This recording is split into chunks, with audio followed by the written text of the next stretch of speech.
Owen Cholcoat, and this is your WKHS News for Friday, October 29th. On this week's news, we get a look at one of Columbus's new haunted houses. We discuss the success of this year's marching band, and we quiz our media team on what their favorite Halloween candy is. Your WKHS News starts now.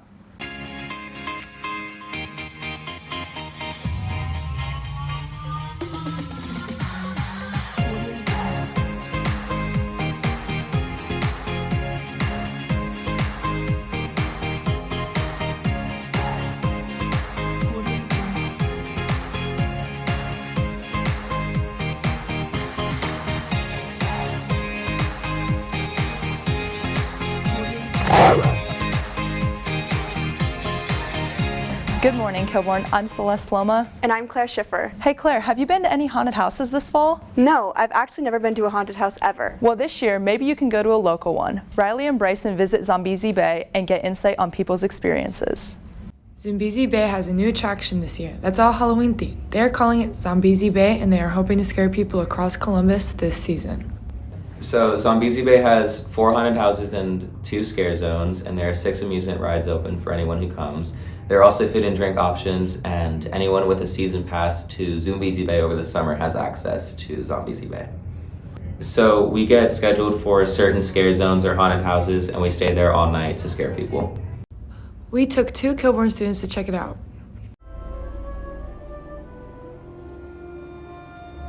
How scary was it out of 10?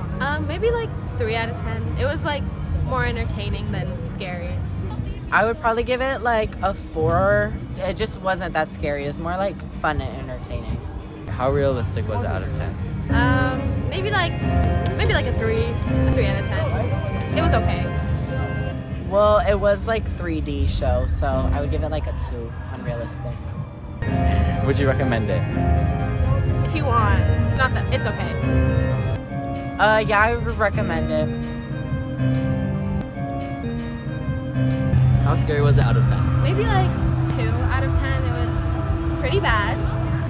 I'd probably give it like a 2 out of 10 or 1, just because like it was not scary compared to the other haunted houses that I've been to. How realistic was it out of 10? Out of 10, maybe like 1. The sky was open and the catacombs are supposed to be underground, so. The set was seemed like it was really thrown together very quickly, and there was no ceiling even on the set, so it was bad.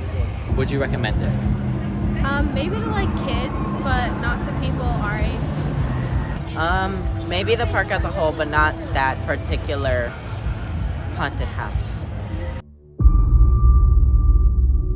How scary was it out of 10? It wasn't that scary, but it was pretty entertaining, so maybe like 5. This one was a bit scarier. I would give it more like a 6 or a 7. How realistic was it out of 10? Like 7 maybe. The foam bodies weren't selling it, but it was good. It was probably like a 6. There was a lot of foam bodies that were very obviously fake. Would you recommend it to anyone? Yeah, I'd recommend it it was more appropriate for people our age, like teenagers, so this one was better.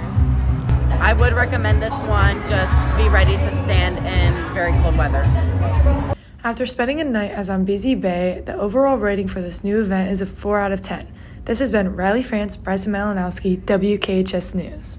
Last weekend, our marching band competed in a super regional and they placed 22nd overall. They're having the best season they've ever had. Ryan and Ella tell us more about why they are doing so well. You've probably seen the marching band practicing after school or performing at football games, but what you may not know is that the work that these students are putting in and how they have been led to victory this year.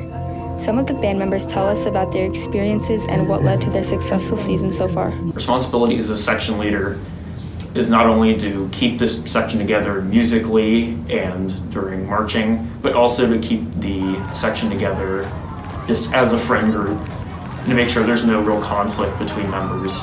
And if there is, keep it to a minimum. As a leader in the group, I make sure that we are having good relationships and having good team bonding and just making sure that we're listening and being good performers and like executors. So I'm a color guard section leader, and so that means that I help make sure that everyone has all of their work memorized and knows what they're doing at all times. And beyond that, I spin flag, rifle, and saber.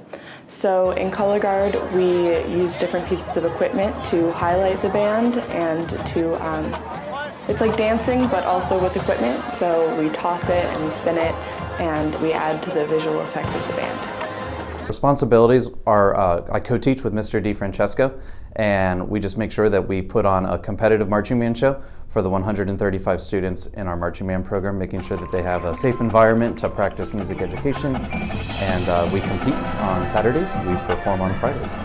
So at competitions, the band is scored on music and their visuals, and then the color guard adds to the visual score, and we also help the band tell a story. So this year the band has 2 soloists, and they are telling a story of what it's like leaving home. And so as the guard, our role is to highlight the emotions and like maybe what you would be feeling if you left home and then realized that you should find your way back home. We've had the most competitively successful year in our school history. We took first place at the Bands of America, which is the highest category of marching band competitions. In the Central Ohio Regional, there were 10 bands in our class, and we took first place there. The students see success through trophies, but as their teacher, Mr. D and I don't see success through trophies. We see success through their growth, and we've seen a ton of success and ownership through our student leaders, and they've like held their students accountable this year, and because of that, the entire band has gotten better than we've ever been before. We wish the marching band continued success this season. This has been Ella Habing and Ryan Hottman, WKHS News.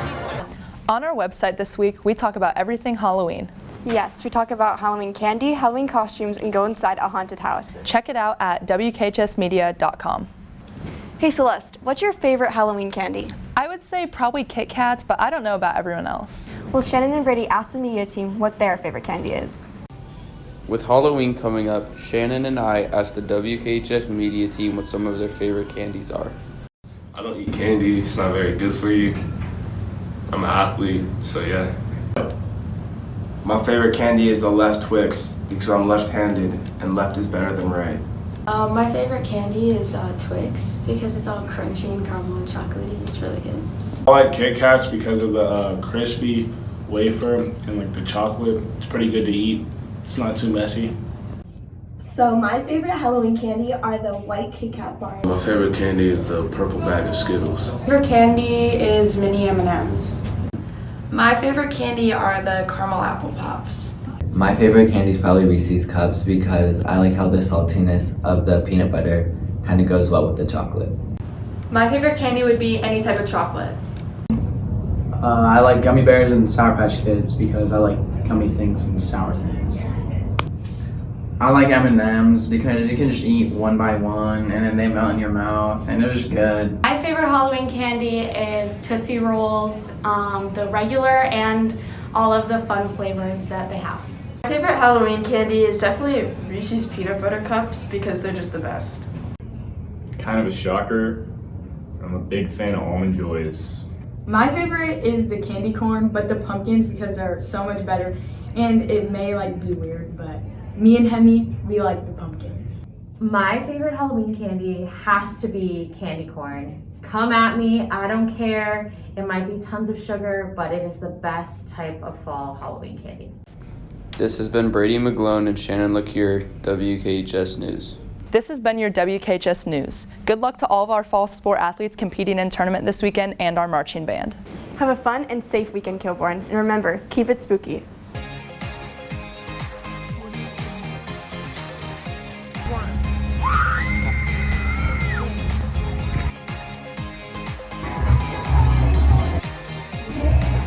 I'm shaking, y'all.